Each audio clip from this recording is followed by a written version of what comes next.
So Ravens flock, every year when the NFL draft happens, fans from all teams get extremely excited because of the new draft prospects that are joining their teams. However, only time really tells how well these drafts end up aging and which players actually become stars or respectable starters or rotational players or bust.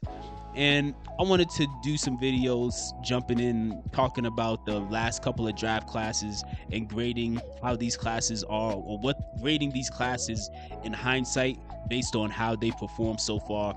Shout out to Kev in the comments section. He reminded me to do this because I completely forgot. It just like slipped my mind.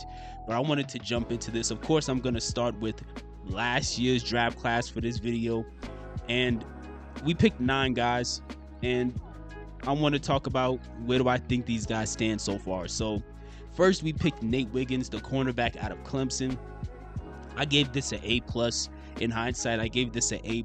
Like he had a really good rookie year in my opinion. 25 tackles, 1 forced fumble, 1 pick that it also was a pick 6, and then also I believe 13 pass deflections.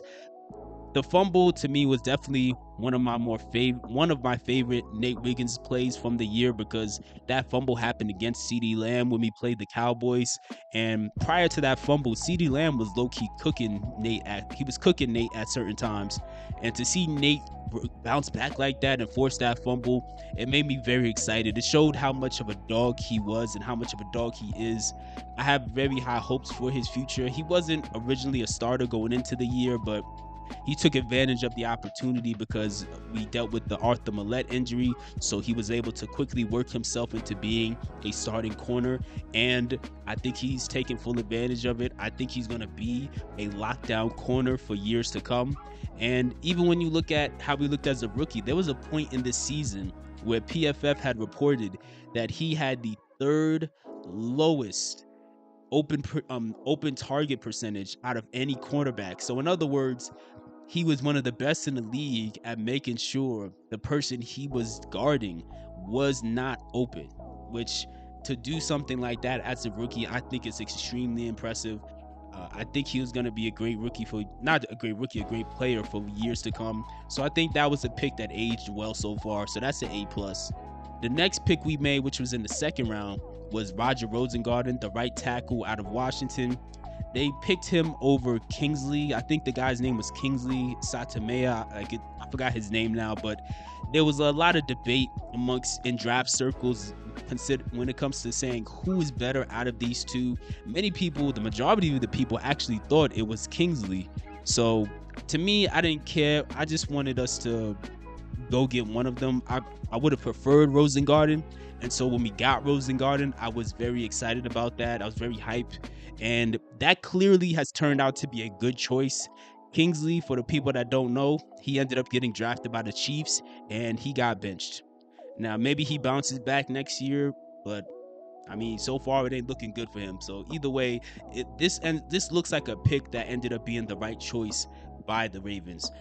Roger, similar to Nate, he was not a starter initially, but he quickly worked his way into being a starter because we had so many questions on the offensive line. And when he came in, our entire offensive line had a bad week 1 essentially against the Chiefs. Like, Chris Jones was just humiliating us. Like, he was literally, at certain points in the game, Chris Jones was just walking up one by one to different offensive linemen and just pointing at them, just picking them out, saying, "Oh, I'm about to smoke him next. Oh, I'm gonna smoke him next," and it completely humiliating. So I don't hold that against Roger or really any of our. Well, I guess there's certain players on our offensive line I do hold accountable for that, but what was so nice about Roger was once you get into, I believe it was week 2 when we played the Las Vegas Raiders, Roger held his own against Max Crosby, a guy who's like literally a top 5 edge rusher in football.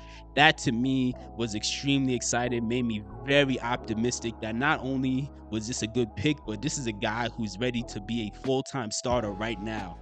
And clearly the Ravens agreed. Like, with pretty much, if he wasn't the full-time starter at that point, I think he should have been the full-time starter by like week 5 already. And he finished the rest of his season on what I considered a fairly high note. He only allowed 4 sacks and like more or less 500 snaps.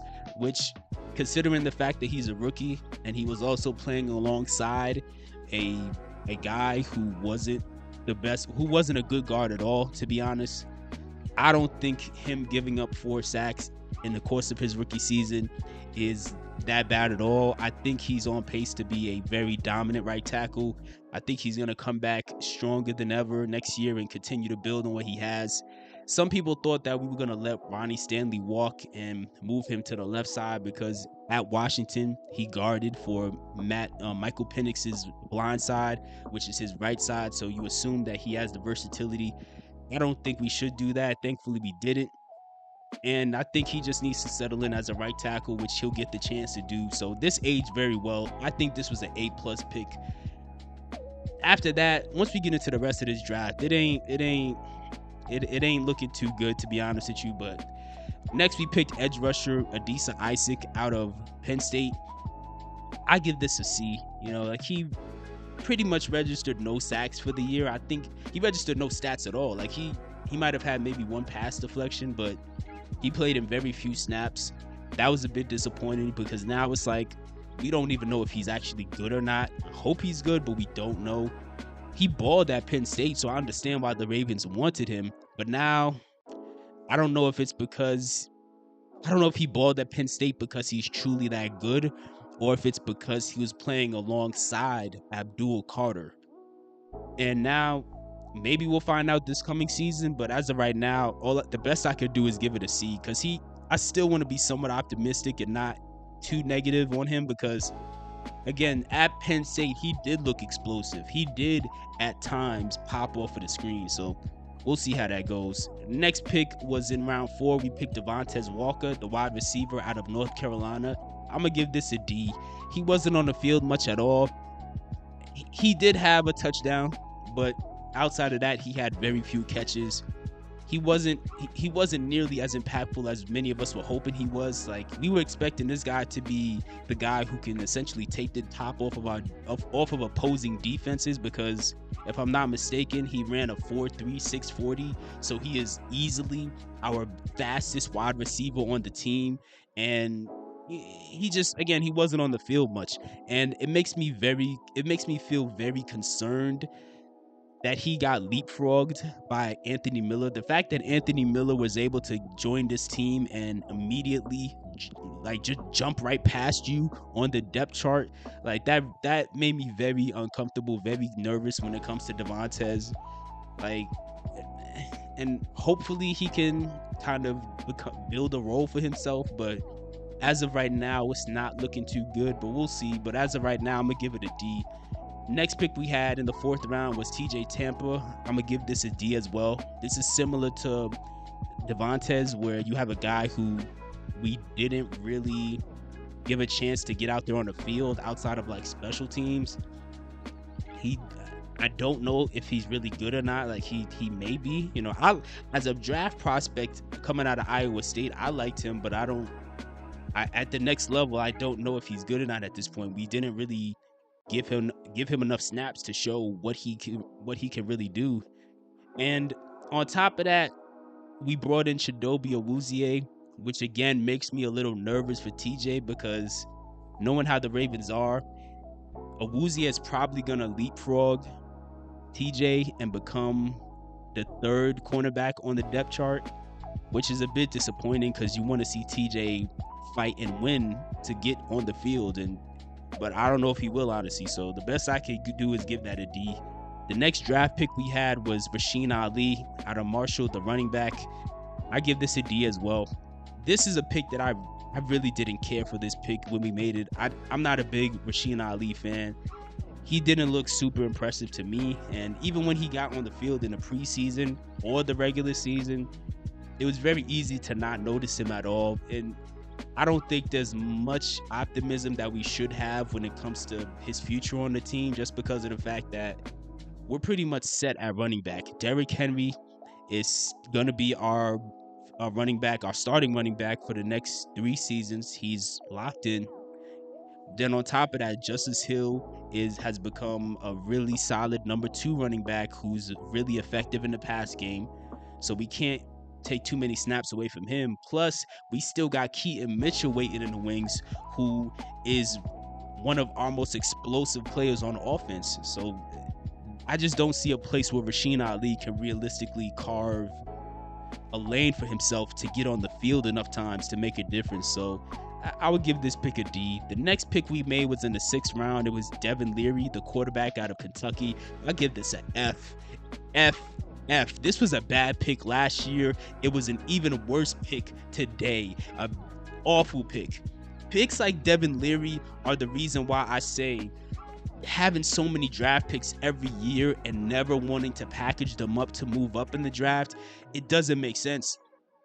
Because more often than not, you'll have wasted picks like Devin Leary. What good was this? I can't find one person who could justify to me why we drafted Devin Leary. It doesn't make sense. And the ironic part about it all is in the preseason last year, Devin Leary was clearly outplayed by the other backup quarterback we had that was competing. I forgot his name. I think it was Emery something. Devin Leary was clearly outplayed by that guy. But yet, the Ravens, and I'm assuming it's mostly out of pride, they chose to keep Devin Leary on the roster and then cut the other guy, Emery, which to me just a year later still doesn't make sense. And I know that they regret that decision because one of the first things they did this offseason was sign Cooper Rush. So clearly they don't have that much faith in Devin Leary. So I don't either, to be honest with you. I think that was a terrible pick. Next pick we made was in the 7th round. It was center Nick Samac out of Michigan State. Now I gave this a C. I think it's a decent pick to make. Like, there's not much you can go off of, and that's mainly because number one, he was injured, and I don't like us drafting injured players, but I didn't think it was that big of a deal at this point in the draft. You're grasping for straws. You're just throwing darts. And also, we already have a starting center. We don't have questions at the center position, so picking this guy up, hoping that he could be depth in the future, I think was a solid move. I'm not mad at that, but I also don't have much hope for that because realistically, we're not really going to see him on the field a whole lot. The last pick we made in the draft in round 7 was Sanusi Kane, the safety out of Purdue. And I'm also going to lump in Bo Braid into this as well. I know Bo Braid wasn't drafted. He was undrafted. But I'm going to just lump these two in together. Whenever I think of one, I usually think of the other. So I'm just going to lump them in together. I'm going to give this a D. I have high hopes for at least one of these two guys when it comes to Sanusi and Bo. I'm hoping at least one of these guys can step in and be a solid rotational piece on the team who can not be a liability at the safety position. Clearly, the Ravens don't think that. They went and got Malachi Starks, which is fine. Malachi is clearly more talented than these guys. But now Ardarius Washington has tore his Achilles, and one of these two guys should have a chance to step up and be a player who can get on the field, because we know the Ravens want 3 safeties out there, but I don't know which one of them it will be. I don't know if it'll be any one of them, because now there's rumors saying that we may go get a veteran safety, so I don't know. But again, best I could do for that last pick was a D. Overall for this draft class, I would have to give it a C+. We hit our first 2 picks, which is great. We got a starting cornerback and a starting right tackle. But beyond that, this is just this is a perfect example of why I'm not a big fan of drafting a bunch of players every single year, because you'll have drafts like this where it's like there's nobody on this draft class, at least not yet, who really seems like they were worth the draft pick. As far as guys who I have some level of optimism about when it comes to their future, I still feel somewhat optimistic about Adisa Isaac and Devontae Walker and TJ Tampa. Those are the 3 guys who I'm just like, I think they can still be something if they get a chance. Beyond that, I think everybody else may be cooked. I don't know, man. But we'll see though. Let me know, how do you feel about the draft class 1 year later?